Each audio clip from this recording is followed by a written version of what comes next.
Welcome to David's Stories.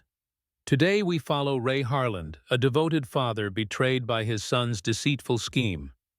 He uncovers a shocking plot, outsmarts the setup, and rebuilds his life with newfound freedom.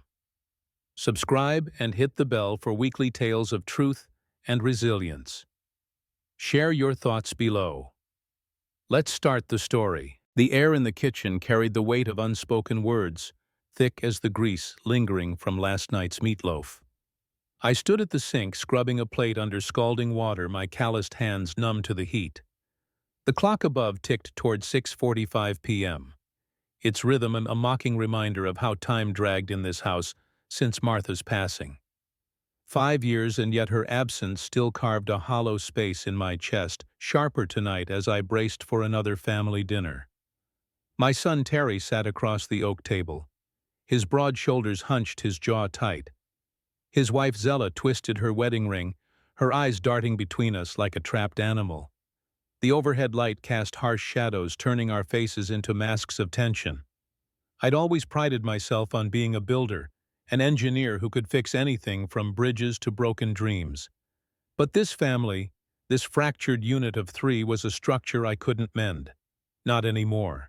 Not after the years of loans, the drained savings, the endless pleas for just one more favor. Terry's fist slammed against the table, the salt shaker toppling its crystals, scattering like shards of a shattered promise. "Dad, we need another $2,000 this month," he said, his voice sharp, cutting through the hum of the refrigerator.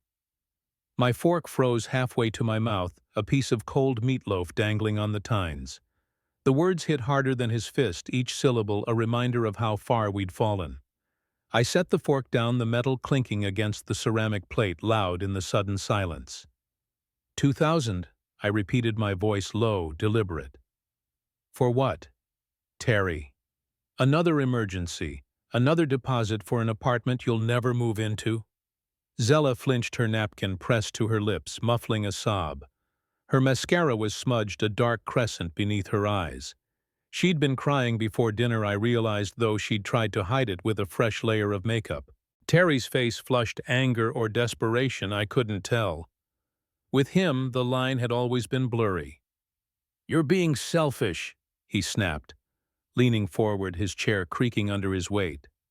"Mom would have understood. She would have helped us." The mention of Martha was a blade slicing through the fragile calm I'd clung to. My jaw tightened, my hands clenching beneath the table. "Don't," I said, sharper than intended. "Don't bring her into this." Zella's sobs grew louder, the napkin now a crumpled shield against her face. The green beans on my plate sat untouched, their butter sauce congealing into a sickly sheen. I pushed my chair back, the legs scraping against the linoleum with a sound that made Zella jump. The overhead light flickered, casting our shadows into jagged shapes, as if we were players in some grim interrogation. "I've given you $1,200 this month alone," I said. Standing slowly, my voice steady despite the storm brewing inside.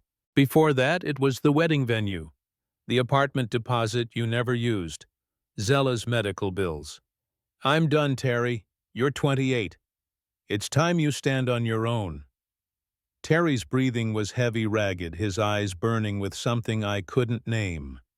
"You think you're so high and mighty, don't you?" he said, his voice cracking. "Sitting on your retirement savings, your precious house, while we're drowning." Drowning. The word hung in the air, heavy with accusation. I glanced at Zella, her head bowed, her fingers still twisting that ring. It caught the light, a glint of gold that seemed to mock the simplicity of my own wedding band, the one Martha had slipped onto my finger 30 years ago. I stepped away from the table, the smell of cold meatloaf mingling with the tension thick enough to choke on. "I'm not enabling this anymore," I said, my voice barely above a whisper. The clock ticked to 7:35, each second a small rebellion against the chaos. I turned toward the kitchen doorway, my footsteps heavy, each one a surrender to the distance growing between us. Behind me, Zella whispered something to Terry, her voice urgent, pleading. I couldn't make out the words, but the tone was a knife's edge, sharp with secrets. The wooden stairs creaked under my weight as I climbed to the second floor. Each step carried me further from the wreckage of the dinner, from the symphony of dysfunction that had become our household's soundtrack. Terry's voice rose a low growl of anger followed by Zella's muffled tears. I didn't look back. The upstairs hallway stretched before me dark except for the sliver of light spilling from my bedroom door. Martha's photograph waited on the nightstand, her smile frozen, in a moment when our family still made sense. I closed the door behind me, the soft click a barrier against the noise below. The mattress dipped under my weight, springs groaning after decades of use. Martha's side of the bed remained untouched, her pillows arranged as she'd left them. My hands trembled not from fear, but from a bone-deep exhaustion, the kind that comes from fighting a losing battle for too long. I picked up her photograph, the frame warm under the bedside lamp's glow. She wore her blue dress, the one from our 25th anniversary cruise. Her smile radiant, untainted by the years that followed. She would have understood us, Terry had said. Maybe. Martha always saw the best in him and everyone. But she also believed in consequences in teaching, rather than coddling. I traced her face with my thumb, the glass smooth against my skin. 2 years ago I'd sold my 1970 Harley Sportster, my pride and joy, to pay for Terry and Zella's wedding venue. I'd spent nights in the garage restoring that bike after Martha's death, each bolt and chrome piece a distraction from grief. I told myself it was for love, for family. But Terry had barely thanked me already asking for honeymoon funds before the check cleared. Then came the apartment deposit, $3,000 that should have bought me a fishing trip to Alaska, a dream I'd saved for since retirement. They never moved, inciting changed circumstances. 6 months ago, it was Zella's medical bills, specialists' tests, all for stress-induced migraines that drained my savings further. I worked overtime at 57, my back screaming from construction sites I should have left behind years ago. Every dollar went to them, every sacrifice. A brick in a wall I couldn't see crumbling. I opened the nightstand drawer, my fingers brushing against a stack of loan documents. Personal loans, credit applications, emergency fund withdrawals. My signature scrawled on each one, a testament to my weakness. $47,000. That's what Terry's emergencies had cost me since Martha's funeral. Money that should have secured my future, now lost to his irresponsibility. Martha's perfume bottle sat on the dresser, nearly empty but uncapped. I lifted it, inhaling the faint jasmine scent, but tonight it felt accusatory, not comforting. When had I become this man, equating love with financial rescue? In the mirror above the dresser, I saw someone I barely recognized. Graying hair, tired eyes, shoulders bent from burdens that weren't mine to carry. Martha's last words echoed in the quiet room. Teach him to fly, Ray. Don't let him live in our shadow forever. I closed the drawer, the documents disappearing like evidence of my failures.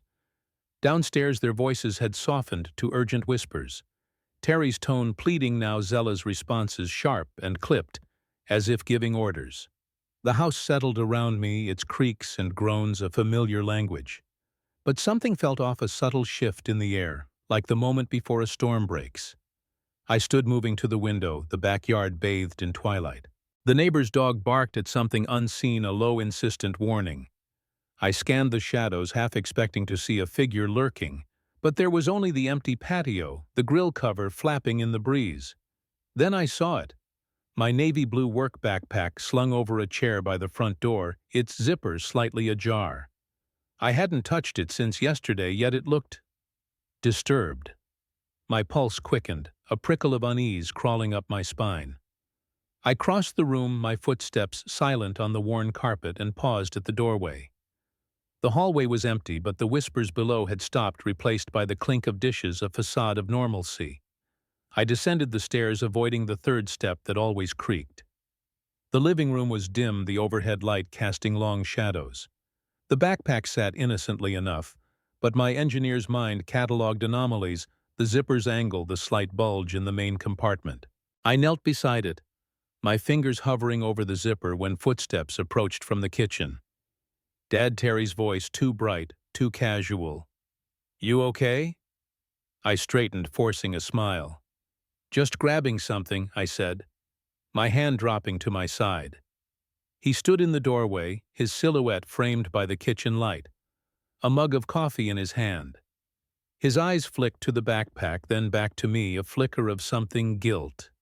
Fear crossing his face before he masked it with a grin. "Thought you were upstairs," he said, sipping his coffee. "Zella's cleaning up. Want some dessert?" "No," I said, my voice steady despite the questions swirling in my mind. "I'm good." He nodded, lingering a moment too long before retreating to the kitchen. I waited until his footsteps faded, then unzipped the backpack, my heart pounding. Inside, among my work gloves and measuring tape, was something that didn't belong, a small bundle wrapped in dark tissue paper tucked deep in the front pocket. My fingers brushed against it, the paper crinkling like a warning. I didn't open it. Not yet. But the weight of it, the secrecy of its placement, sent a chill through me. I zipped the bag closed, my mind racing. Terry had put it there, I was sure of it. But why a gift? A prank? Or something darker, something I couldn't yet name? I stood the backpack heavier now with its hidden burden and carried it upstairs.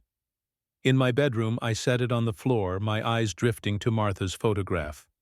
Her smile seemed to urge me forward, to trust my instincts.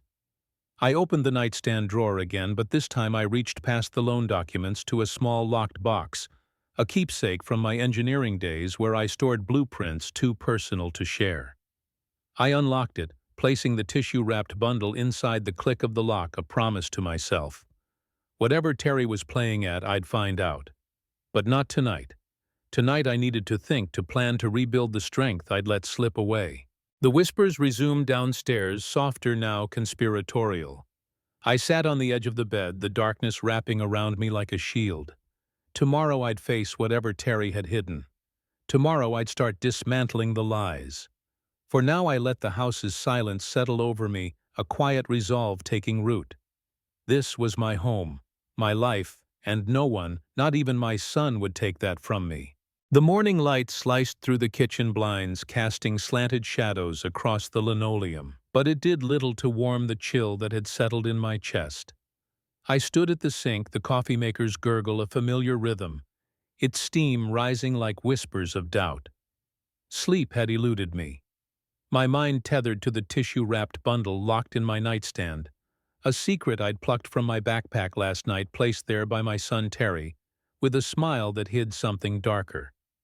At 57, I'd learned to trust my instincts, honed by years of engineering bridges to withstand storms.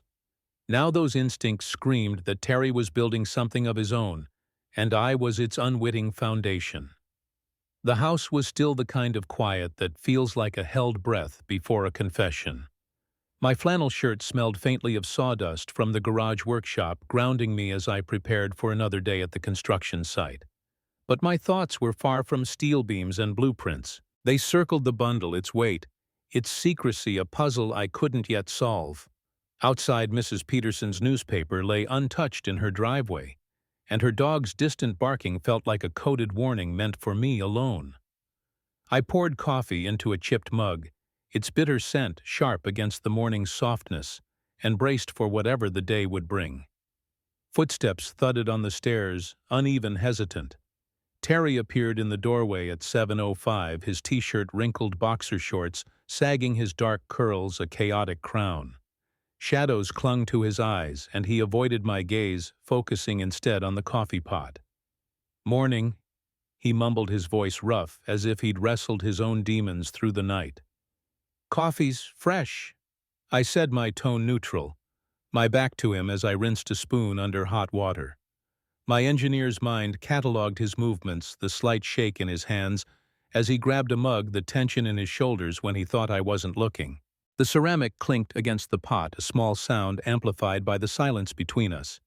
I turned, catching his eyes flicker toward the living room where my navy blue backpack sat by the front door, its zipper glinting like a challenge. Had he checked it?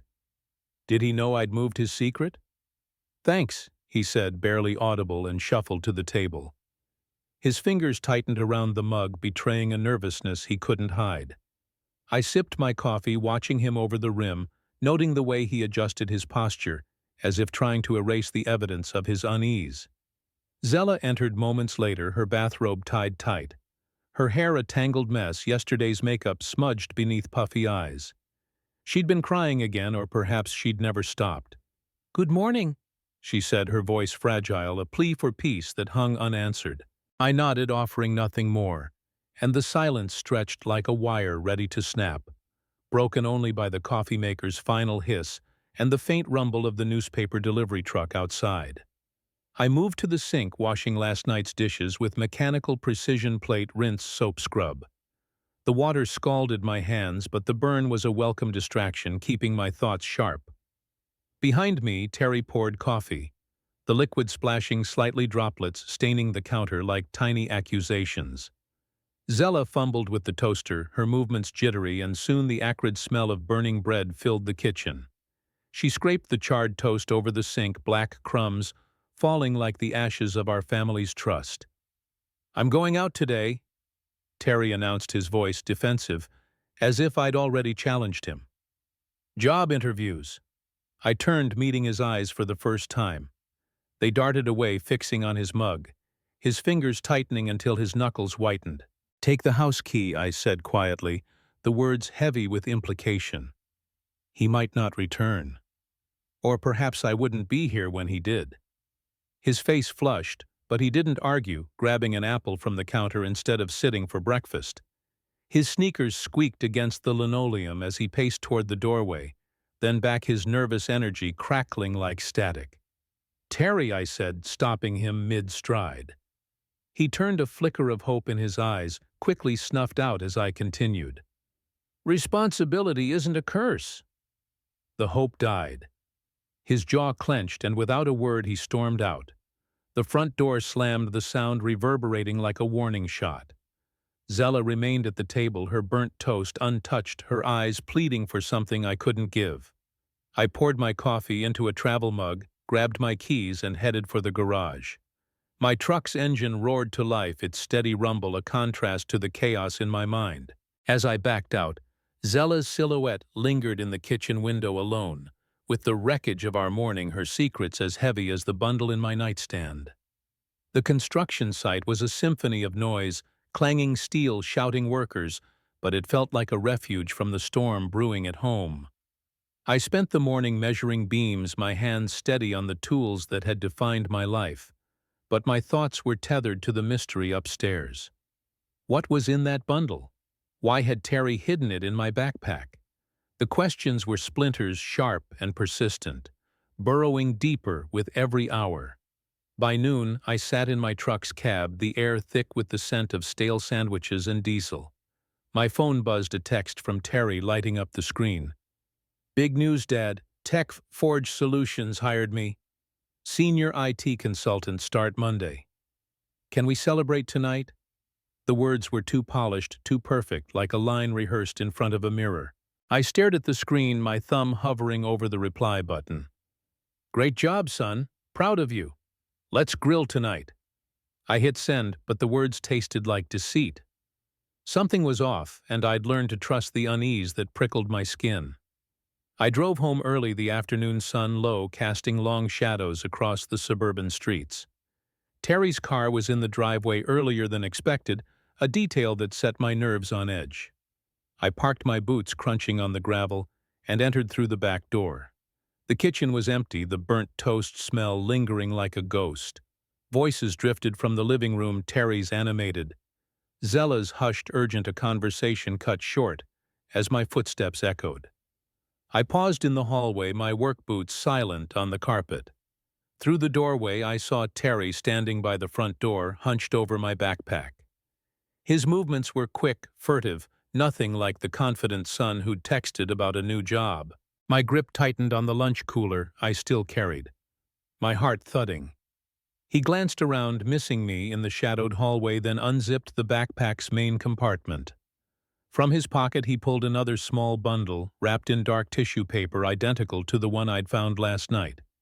His hands moved with precision, tucking it deep inside, nestled between my gloves and measuring tape. My breath caught, the world narrowing to that single act. Another bundle. Why my mind raced scenarios, snapping into place like blueprints. Was it a replacement? A second trap. I took an involuntary step forward, then stopped, retreating into the shadows. Confronting him now would expose my hand, and I needed answers, not accusations. Terry zipped the bag closed, brushed his hands on his jeans, as if wiping away guilt, and moved toward the stairs, his footsteps quick, purposeful. The sequence took less than 30 seconds, but it felt like watching a crime unfold in slow motion. I waited, counting to 10, until the bathroom faucet groaned to life upstairs, giving me a narrow window. I moved to the living room, my heart pounding, and knelt beside the backpack. The zipper's metallic whisper was loud in the quiet house, each sound a potential betrayal. Inside, my tools were as I'd left them. Yellow measuring tape, worn gloves, a notebook of sketches, but the new bundle sat there, a dark intruder among my honest belongings. I didn't touch it, not yet. The first bundle was safe in my locked box, and this second one raised more questions than I could answer.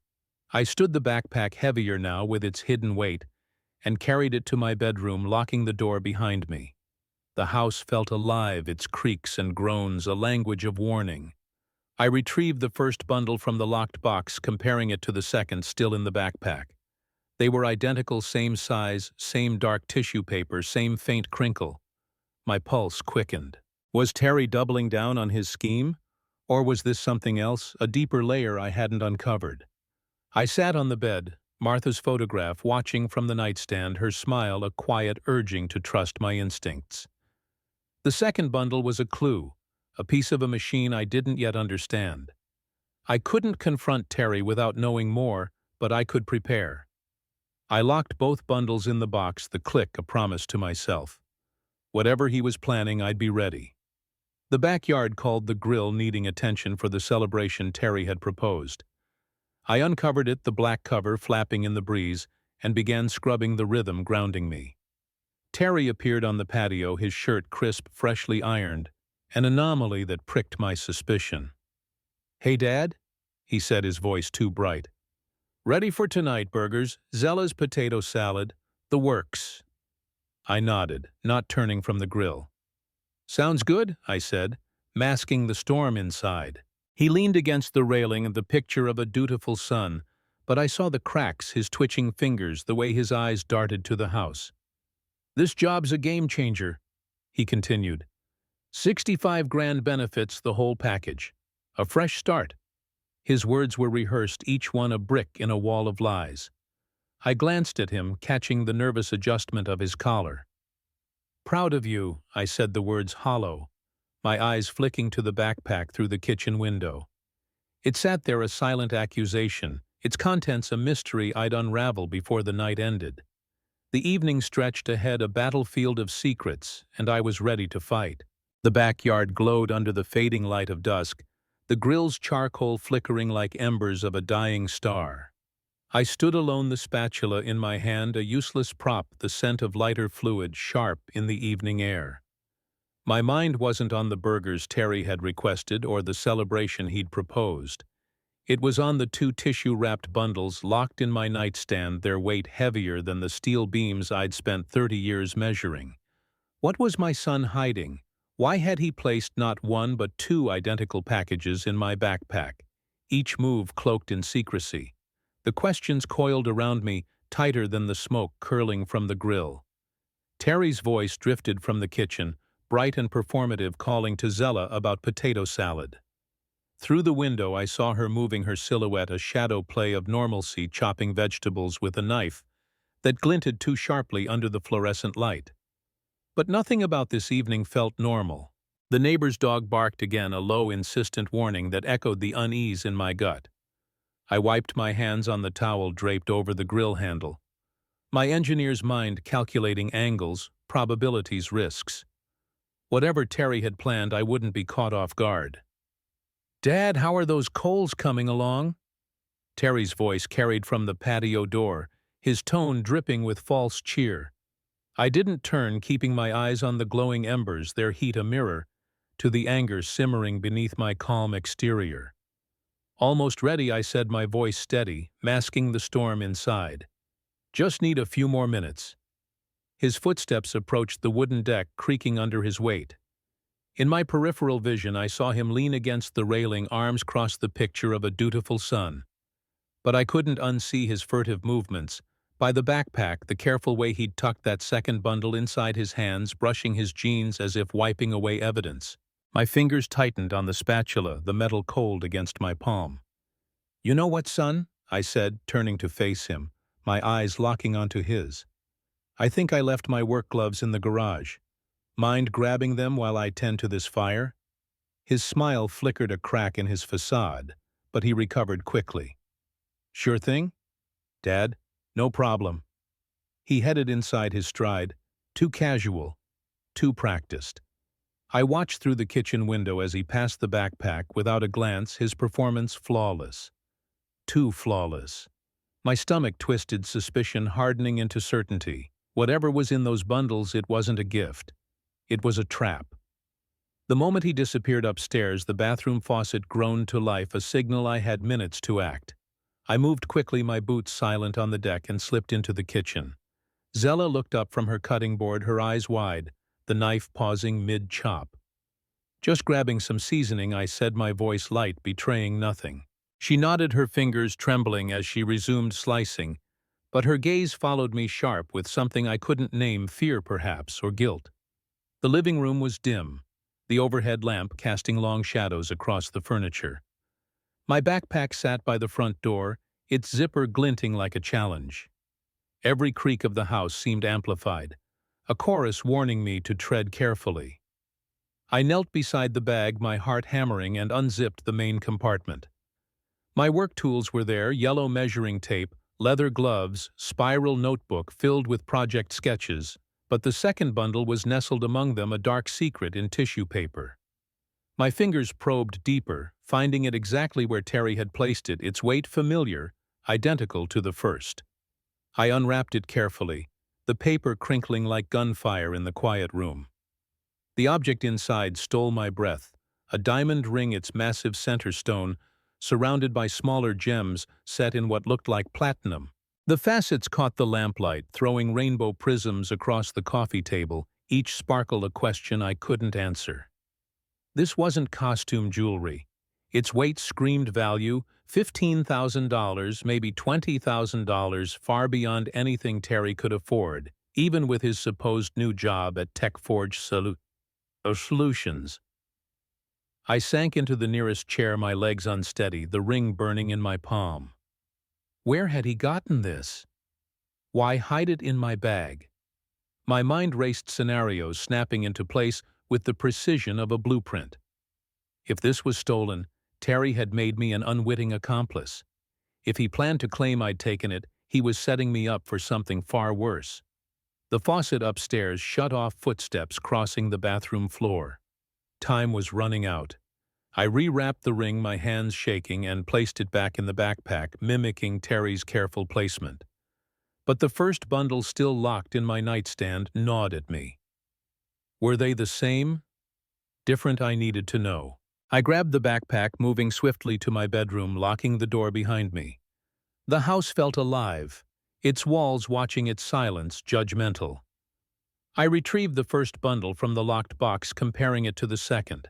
They were identical in size, shape, the same dark tissue paper, but I didn't dare unwrap the first, not yet. The risk of Terry catching me was too high. Instead, I made a decision, one born of instinct, and the hard-earned caution of a man who'd built structures to withstand storms. If Terry could violate my space, my trust, I could return the favor. I carried the first bundle, the one I'd found last night, down the hall to Terry's bedroom. The door was ajar, afternoon light filtering through the window, casting the room in a soft glow. The air smelled of Zella's perfume, sharp and floral, mixed with the faint char of barbecue smoke drifting from outside. Clothes were draped over a chair. Terry's laptop closed on the desk. Papers scattered nearby, a scene of domestic chaos that hid something sinister. The dresser stood against the far wall, its 3 drawers stacked like layers of secrets. I chose the middle one. The sock drawer, the most unassuming hiding place. My weathered hands moved through their belongings, pushing aside cotton socks and underwear to create a small hollow.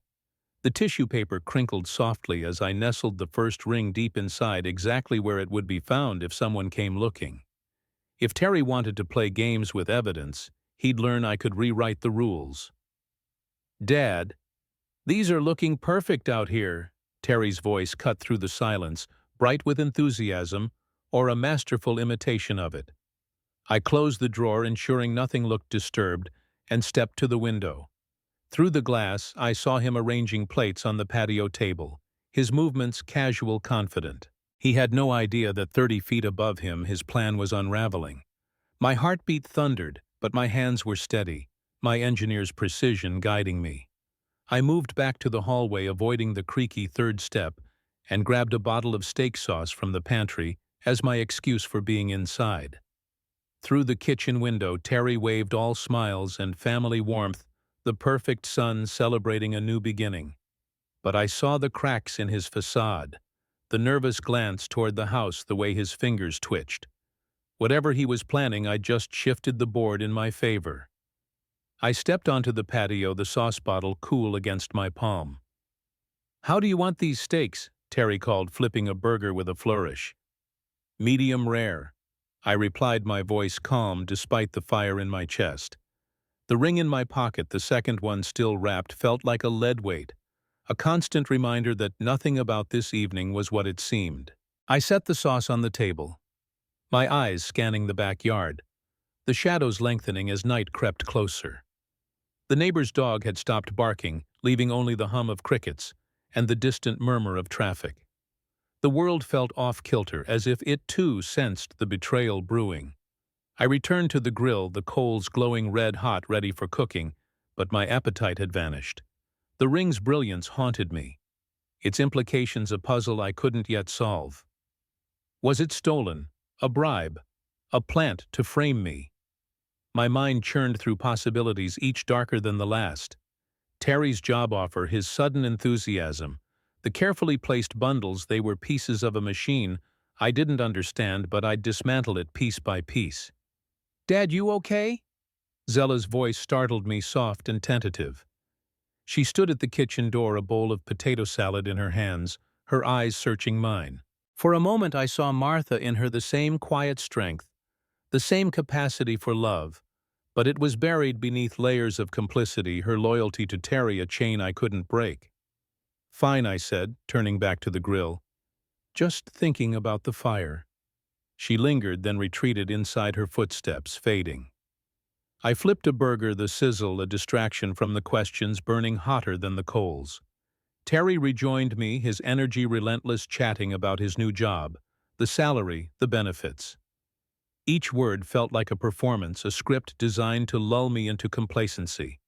But I was awake now, my senses sharp, my resolve hardening. As the sun dipped below the horizon, painting the sky in streaks of crimson, I made a silent vow. Whatever Terry had hidden, whatever trap he'd set, I'd uncover it. I'd spent decades building structures that stood the test of time. I could build a defense against my own son's betrayal. The night stretched ahead, a battlefield of secrets, and I was ready to fight. The grill hissed, the steaks charring unattended, as the acrid smell of burning meat curled into the evening air. I stood frozen, spatula in hand, the weight of the second diamond ring still heavy in my pocket, its tissue paper crinkling with every step. The backyard, bathed in the dim glow of dusk, felt like a stage set for a drama I hadn't rehearsed. Terry's voice, bright with false cheer, echoed from the patio, but my eyes were fixed on the house, on the navy blue backpack that held secrets I was only beginning to unravel.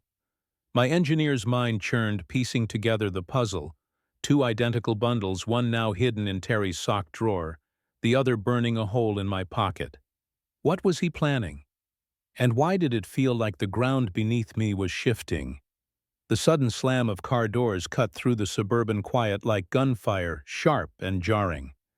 My heart lurched, the spatula nearly slipping from my grip. I turned toward the front of the house, the sound echoing from the street, multiple vehicles arriving unannounced. Terry's silhouette froze in the kitchen doorway, his casual grin vanishing, replaced by a look of excited anticipation that sent a chill down my spine. He moved toward the house with purpose, no longer the relaxed son tending the grill. "Who's here?" I asked, my voice rough with confusion. "Were you expecting someone?" "No idea," Terry replied, but his tone was theatrical, a performance of surprise that didn't reach his eyes. "Maybe neighbors checking on the smoke." His words were too smooth, too practiced, and I knew he was lying. The air felt charged, the crickets' hum fading as if the world held its breath. Voices approached from the front yard, authoritative, clipped, professional. My stomach dropped as 3 uniformed officers appeared through the side gate, led by a stern-faced woman in her 40s. Her hand rested near her radio, her eyes scanning our domestic scene with a cold, assessing gaze. "Police?" she said, her voice cutting through the evening. "Nobody move." The spatula clattered to the patio stones, the sound swallowed by the pounding in my ears. Zella emerged from the kitchen, a salad bowl in her hands, her face paling as she saw the officers.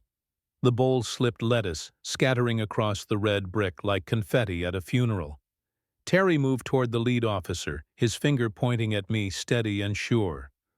"Officer, that's him." I saw the ring in his backpack. The words hit like a physical blow, knocking the air from my lungs. "What nonsense," I stammered, genuine bewilderment cracking my voice. "What ring?" But Terry was already beside the officer. His cooperation, eager too, polished his body language radiating confidence rather than the concern a son should feel accusing his father of a crime. "Officer Brooks." The lead officer introduced herself, her sharp eyes studying me, then Terry, then the scattered remnants of our barbecue. "We received a report about stolen jewelry." "Mr. Harland, is it?" She nodded at Terry, who responded with a quick, "Yes, ma'am. I found evidence in my father's possession, a diamond ring from the jewelry store robbery downtown yesterday." "Yesterday?" The word clicked into place with mechanical precision, each syllable a gear in a machine I was only now seeing. Yesterday, when Terry claimed he was at job interviews. Yesterday, when he'd slipped the second ring into my backpack. My mind raced the pieces, aligning the robbery, the planted evidence, the rehearsed accusation. Officer Brooks spoke into her radio, her words clipped while her partners positioned themselves strategically around the patio, their presence transforming my backyard into a crime scene. "Sir, step away from the grill," Brooks directed me, her tone professional but heavy with authority. I complied, hands visible, my mind reeling with the impossibility of it all. This was my home, my family, my barbecue. Yet I was being treated like a criminal based on my own son's word. Terry walked beside the officers as we moved toward the house, his voice low, discussing the backpack with suspicious familiarity. He knew exactly where it was, exactly which compartment I'd used. His knowledge was too precise, too detailed for someone who'd simply stumbled upon evidence. Zella trailed behind, silent tears streaming down her carefully made-up face. But her positioning near Terry, her practiced distress, it felt choreographed, a scene rehearsed to perfection. I caught Terry's reflection in the kitchen window as we approached the back door. For a fleeting moment, when he thought no one was watching, his mask slipped, revealing something calculating, cold. My son had called the police on me, and I was walking into a trap he'd spent months, maybe years, building. Inside, Officer Brooks spread my backpack's contents across the coffee table with methodical precision. My work gloves, measuring tape, energy bars, notebooks, small tools, the honest inventory of a man who'd spent decades building, not stealing. Terry stood beside the table, confidence radiating from every gesture as he pointed to the front pocket. "It's in there, wrapped in tissue paper. I saw him put it there this afternoon." His certainty was damning, a blade aimed at my heart. No son should know his father's hiding places with such specificity unless he'd placed something there himself. My pulse thundered, but I kept my face neutral, my hands steady. Brooks searched each pocket thoroughly, her gloved hands moving with practiced efficiency. The main compartment yielded only work debris, sawdust, a stray nail. The side pockets held pens, business cards, nothing more. Terry's confident expression began to crack, a hairline fracture spreading across his facade. "Mr. Harlan," Brooks said, looking up from the empty bag, her tone neutral but piercing. "We're not finding the described item." "It has to be there," Terry insisted, his voice pitching higher, desperation creeping in. "I saw him put it in the front pocket." "Check again." He leaned forward, his hands gripping the table's edge, his eyes darting to me, then away. The room felt smaller, the air thicker, as if the walls were closing in on his lie. That's when the final piece snapped into place. His inside knowledge, his nervous energy masked as excitement, the careful way he'd guided the officers to my backpack while avoiding mention of his own belongings. I'd moved the first ring to his drawer, but the second was still in my pocket, a burning secret I hadn't yet revealed. My engineer's mind calculated the risk, the reward, the moment. I took a breath, steadying myself, and spoke, my voice calm, deliberate. "Officer," I said, meeting Brooks's gaze, "maybe you should check my son's dresser drawer." Terry whirled toward me, panic flashing across his features like a lightning strike. "What? Why would you? That's ridiculous. There's no reason to." His words tumbled over each other, his composure shattering like glass. Zella gasped, her hand flying to her mouth, her eyes wide with something that looked like fear or realization. Brooks raised a hand, silencing Terry's protests. "Mr. Harlan," she said, addressing me, now her tone measured. "That's a serious suggestion. Can you elaborate?"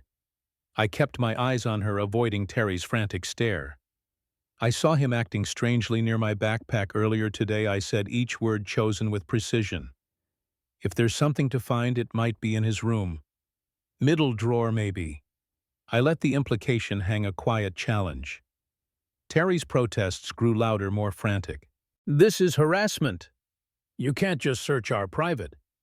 But Brooks was already moving toward the stairs, her partner, Officer Martinez, following close behind. "Terry Harlan." She interrupted, her voice firm as she opened his bedroom door. "We have reasonable cause based on your father's suggestion and your behavior."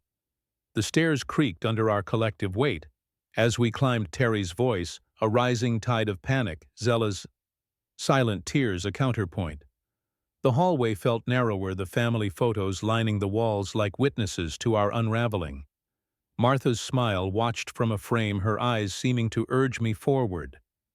Terry's bedroom door stood open. The afternoon light now faded, the room cloaked in twilight shadows. The dresser loomed against the far wall, its middle drawer a Pandora's box I'd opened with a single suggestion. Martinez pulled the drawer open, his gloved hands moving aside socks and underwear with practiced efficiency. My heart pounded, but I kept my face impassive, watching Terry's every move. His face went white as Martinez's hand found the tissue paper, the crinkle loud in the silent room. He lifted it, unwrapping it with care, and there it was, the first diamond ring, its gems catching the dim light, like accusations made manifest. Brooks held it up, the prisms dancing across the walls, a mirror to the one in my pocket. "Terry Harlan," she said, her voice cold as steel. "You're under arrest for filing a false police report and possession of stolen property." The Miranda rights recitation echoed like a distant drum as handcuffs clicked around Terry's wrists. He struggled, his voice rising in a desperate shout. "This is a mistake. You don't understand. The ring was in his bag. I put it there myself." The confession hung in the air, a self-inflicted wound. Zella's sobs filled the hallway, her carefully constructed performance collapsing into genuine despair. I stood rooted, the ring in my pocket, a silent accomplice, its weight anchoring me as 30 years of fatherhood dissolved into handcuffs and accusations. Terry's eyes met mine, pleading, but I turned away, my gaze fixed on the ring in Brooks' evidence bag, its tissue paper marked with his fingerprints. The officers escorted Terry downstairs, his protests fading into the night. Zella followed her steps, unsteady, her tears now silent. I remained in the bedroom, the air heavy with the scent of her perfume and the char of forgotten steaks. The dresser drawer stood open, a testament to my counteraction, my refusal to be a pawn in my son's game. I'd outmaneuvered him, but the victory felt hollow, a blueprint drawn in grief. Back in the living room, the coffee table was a chaos of my belongings, the backpack's contents scattered like evidence of a life I'd thought I knew. Brooks approached me, her expression softening slightly. "Mr. Harland, we'll need a statement from you. Can you walk us through what happened?" I nodded, my voice steady despite the storm inside. "I saw him put something in my backpack this afternoon," I said, choosing my words carefully. "I didn't know what it was until I checked later. When I found the ring, I moved it to his drawer. I didn't want to believe he'd frame me, but—" I trailed off the truth too raw to speak fully. She nodded, jotting notes. "You did the right thing," she said, her tone professional but kind. "We'll take it from here." As the officers packed up, the flashing lights of their cars painted the front yard in red and blue, drawing neighbors to their porches like moths to a flame. Terry's voice carried from the street, still insisting it was a mistake, still trying to spin a story no one believed. But the evidence told a different tale, one written in tissue paper and hidden in sock drawers, authored by a son who'd mistaken my love for weakness. I stood in the living room surrounded by the wreckage of our family dinner, the overturned furniture, the scattered lettuce on the patio. The house felt emptier, as if something vital had been ripped away with Terry's arrest. I sank into my recliner, the leather creaking under my weight, and stared at the ring still in my pocket, its presence a burning question. Why 2 rings? What else was Terry hiding? The mystery wasn't over, but I'd won this round, and that was enough for now. The kitchen table was a battlefield of papers strewn with police reports, evidence photos, and witness statements, a cold official record of my son's betrayal. I sat there, Martha's favorite mug cold in my hands, the coffee untouched since dawn. The house was silent save for the distant hum of the refrigerator, a sound that felt like a mockery of normalcy. Outside, the Omaha morning unfolded in soft grays, the neighbor's dog silent for once, as if even it sensed the weight of what had happened. 3 weeks had passed since Terry's arrest, 3 weeks of sleepless nights and unanswered questions. The second diamond ring, still wrapped in its tissue paper, remained hidden in my locked box, a secret I hadn't yet revealed. Its presence gnawed at me, a loose thread in a tapestry of deceit I was still unraveling. I traced the edges of a timeline sheet, my engineer's mind dissecting the details with surgical precision. Terry's statement to the police painted me as a thief, a father who'd turned to crime after years of financial strain. Reading his words was like staring into a stranger's face, calculated, cold, nothing like the boy I'd raised. The evidence photo of the ring found in his drawer stared back at me, its diamonds glinting even in black and white, a twin to the one I'd kept hidden. The paperwork from Diamond Haven Jewelry Store confirmed its value, $18,500 stolen during a robbery timed perfectly with Terry's job interview. Another document revealed his credit card debt, $23,000, mostly gambling losses from Prairie Wind Casino. The numbers aligned like gears in a machine, each one clicking into place to reveal the motive: money, desperation, betrayal. I spoke the truth aloud, my voice echoing in the empty kitchen. The job interview was his alibi for the robbery. Saying it made it real, undeniable. The fake celebration dinner, the grilled steaks, the rehearsed enthusiasm, all designed to lower my guard, to make me the perfect scapegoat. If his plan had succeeded, I'd be in a jail cell, my house, my savings, even Martha's life insurance money handed to Terry on a platter. The thought twisted like a knife, sharp and deep. A knock at the front door jolted me from my thoughts.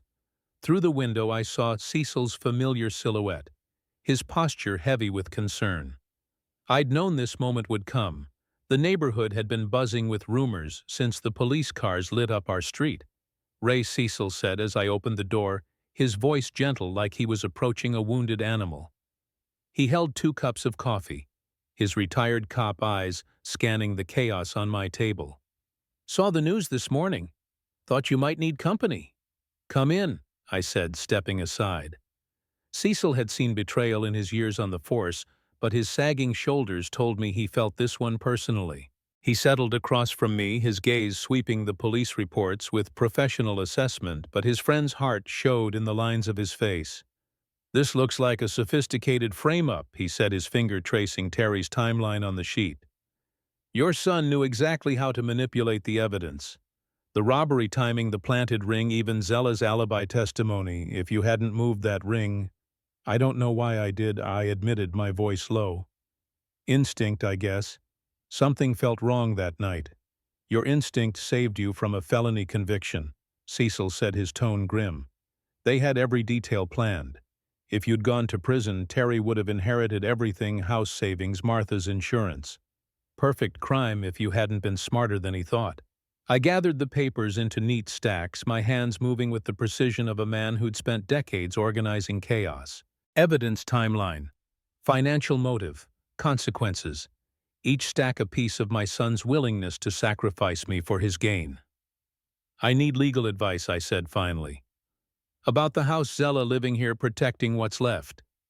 Cecil stood, his handshake firm, a silent acknowledgement that this was the end of one chapter and the start of another.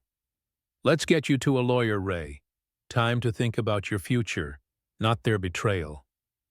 The kitchen, once a place of family meals and laughter, felt contaminated, now every surface touched by lies I'd been too trusting to see. I looked at the table where Terry had slammed his fist, the window where I'd watched his deception unfold, the chairs where we'd shared meals laced with deceit. Standing felt like shedding a weight, but also lifting one a step toward reclaiming my life. The courthouse steps were cold and unyielding beneath my feet, each one a reminder of the finality awaiting inside. Cecil walked beside me, his presence a steady anchor as we climbed toward the entrance at 8:30 sharp. 3 weeks of preparation with prosecutors had led to this moment where I'd watch my son face the consequences of trying to destroy me. The courtroom buzzed with quiet efficiency, its wood paneling and formal air doing little to mask the human drama about to unfold. I adjusted my tie, the same one I'd worn to Martha's funeral 5 years ago, its knot tight against my throat, a reminder of losses, old and new. Terry sat at the defendant's table in Orange County Jail, clothing, handcuffed. His broad shoulders slumped, his face stripped of the confidence he'd worn by the grill. Our eyes met briefly, and I saw desperation where bravado once stood, a flicker of the boy I'd taught to ride a bike, now buried beneath the man who'd betrayed me. Zella occupied a seat in the defendant's section, pale and thin, her borrowed formal clothes hanging loose on her frame. Her wedding ring caught the courtroom's fluorescent light, a glint that mocked the vows she'd made. "Mr. Harland, please describe what you observed on April 17th. The prosecutor began after I'd been sworn in. I stood in the witness box, my hands steady on the rail, my voice clear, an engineer reporting facts. "I saw my son place a stolen diamond ring in my backpack to frame me for robbery," I said, each word measured, cutting through the room's tension. The prosecutor nodded, guiding me through the sequence, Terry's furtive movements. My discovery of the ring, my decision to move it to his drawer. I kept my gaze on the jury, avoiding Terry's eyes, though I felt them boring into me, pleading, accusing. The defense attorney rose, her cross-examination sharp, trying to paint a picture of misunderstanding rather than malice. "Isn't it possible you were mistaken about your son's intentions, Mr. Harland? A father's love can cloud judgment." "No," I replied, my voice firm. "The evidence speaks for itself." I gestured toward the screen where security footage from Diamond Haven was cued, ready to play. The attorney hesitated, sensing the weight of what was coming. The footage rolled, high-definition clarity, showing Terry entering the jewelry store, his face partially obscured but unmistakable to me. The timestamp matched his job interview, each frame a nail in the coffin of his lies. The courtroom was silent, the jury's eyes fixed on the screen as Terry pocketed the ring, his movements swift, practiced. I watched his face as he saw himself exposed, his jaw tightening, his hands clenching in his cuffs. The boy I'd raised was gone, replaced by a stranger who'd gambled my life for his gain. When Judge Reed called for sentencing, Terry stood, his voice breaking as he tried one last plea. "Dad, you don't understand. I was desperate, the gambling debts, the pressure. I didn't mean for it to go this far. His words were a final betrayal, an attempt to shift blame even as the truth lay bare. Terry Harland. Judge Reed interrupted, her voice stern, unyielding. You are sentenced to 5 years in state prison for armed robbery and attempted witness tampering. The gavel's crack echoed like a door slamming shut on 30 years of fatherhood. Bailiffs led Terry away, his shackles clinking. His final glance at me met with my steady refusal to respond. Zella received 2 years probation and community service, with a court order to find independent housing within 30 days. Her tears were silent now, her role in the scheme reduced to a footnote in the judge's ruling. As the courtroom emptied, reporters crowded the hallway, their questions about family betrayal and justice buzzing like flies. I pushed past them, my focus on the parking garage, on the practical steps ahead. Cecil matched my pace, his silence a comfort more than words could offer. In the elevator, as we descended to street level, he finally spoke. How do you feel? Like I just buried my son, I said. The honesty raw, cutting. But this time it was his choice to die. The drive home was quiet, the suburban streets of Omaha sliding past looking different, now that I knew I'd leave them behind. The second ring, still hidden in my locked box, remained a mystery I hadn't shared with the police. Why 2 rings? Was there another layer to Terry's plan, one I hadn't uncovered? The question lingered, a shadow I couldn't shake. But for now I focused on the road ahead, on the life I'd rebuild from the ashes of this betrayal. Back home, the kitchen felt like a museum of broken memories. I sat at the table, the police reports now filed away, replaced by real estate listings and moving plans. The second ring weighed on me, its existence a loose end I couldn't ignore. I retrieved the locked box, unwrapping the tissue paper to study it again. It was identical to the one found in Terry's drawer. Same platinum setting, same massive diamond, but its purpose eluded me. Had Terry planned to plant both, doubling the evidence against me?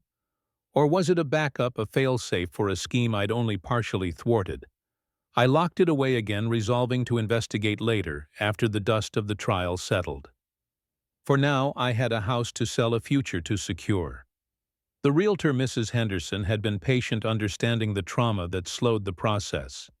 We'd meet tomorrow to finalize the sale, to hand this house, once filled with Martha's laughter, now tainted by Terry's lies, to a young couple eager for their own start.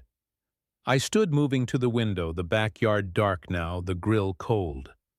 The neighbor's dog barked again, a distant reminder of the world moving on. I'd survived Terry's betrayal, outsmarted his trap, but the victory was bittersweet, tempered by the loss of the son I'd thought I knew.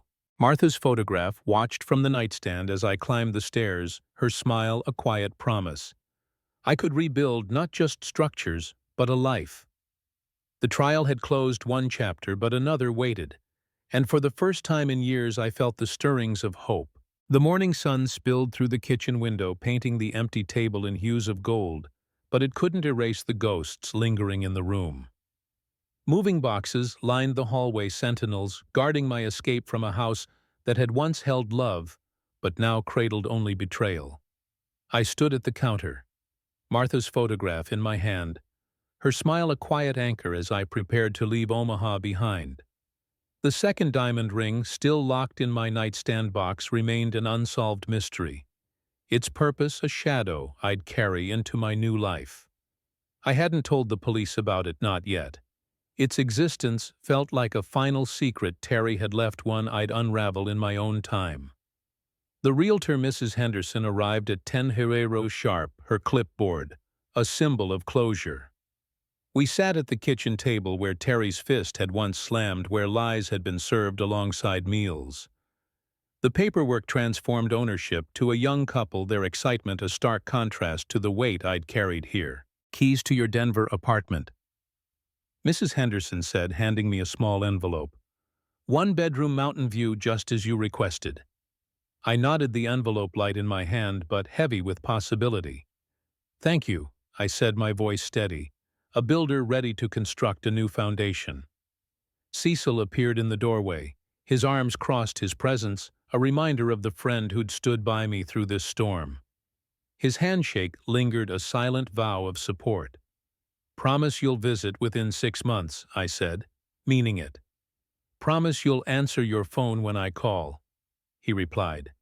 His smile warm, understanding, that healing required distance, but not isolation. The moving truck pulled away, carrying my essentials tools, clothes, Martha's photographs, and the legal documents proving my innocence. Everything else, the furniture, the memories tied to this house I left behind with the ghosts of a family that no longer existed. Zella emerged from the spare room, a single suitcase in her hand, her face pinched with desperation.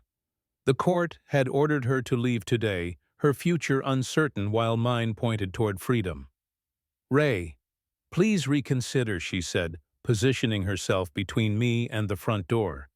"I have nowhere to go. Terry made me do it. I was scared to refuse him." Her wedding ring caught the light, the same ring she'd twisted nervously while lying about Terry's job prospects. I paused, studying the woman who'd helped plan my destruction. Her tears were real now, but they couldn't erase her choices. "You should have considered consequences before betraying me," I said, my voice calm, resolute. "You had choices, Zella. You chose poorly." "But where will I go?" she pleaded, her voice breaking. "I don't have money, family." "You'll figure it out," I interrupted, stepping past her.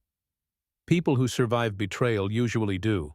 My words were firm, not cruel, a boundary drawn in the sand of my new beginning.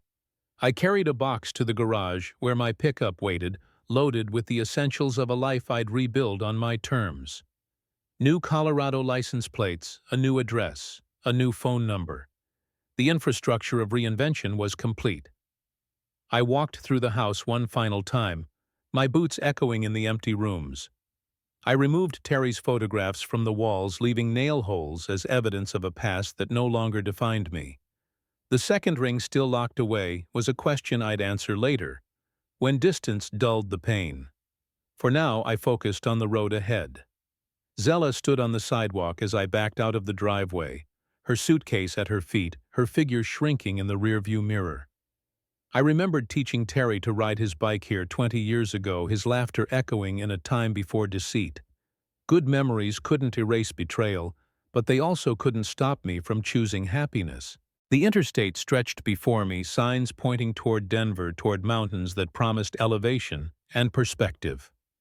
I adjusted the radio to a country station, the twang of a guitar filling the cab, and rolled down the windows, letting the wind carry away the weight of Omaha. At 58, I was starting over, free of family ties, financial burdens, and the guilt of enabling those who'd hurt me. The truck's engine hummed westward, steady as my resolve, carrying a man who'd learned that love sometimes meant refusing to be destroyed. The second ring lingered in my thoughts, a final piece of the puzzle I'd left unsolved. Perhaps it was another stolen piece meant to deepen the frame-up. Or maybe it was something else, a desperate act, a hidden motive I'd uncover when the time was right. For now, I let it rest, a mystery for another day. The mountains appeared on the horizon, their peaks sharp against the sky, a promise of a life unburdened by the past. As I drove, Martha's voice echoed, not in words but in the strength she'd instilled in me. "Teach him to fly, Ray." I'd tried, but Terry had chosen to fall. Now I was choosing to soar. The road stretched endless, each mile a step toward a future I'd build with my own hands. For the first time in years, it felt like enough.